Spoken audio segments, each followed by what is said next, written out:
Gigising, trabaho, matutulog at gigising. Trabaho, matutulog kung ito ay iisipin. Paulit-ulit lang para bang wala ng kulay. Palaging ganito, ano ang punto ng iyong buhay? Sa sweldo, babayad, sa sweldo, babayad.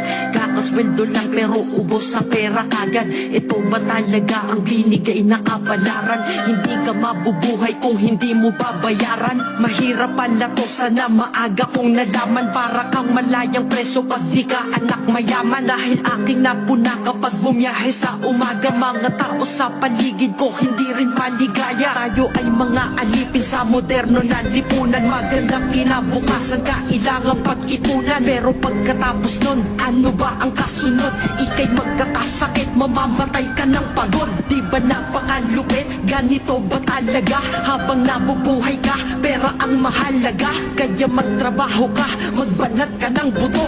Yan ang salitang maririnig mo sa buong mundo. Dahil libre lang mangarap, pero mahal mabuhay. Pero kapag kayakap, iyong mahal sa buhay. Para bang lahat ng pagod ay mayroong katuturan. Yan ang sweldo kong sapat at walang katumbas yan.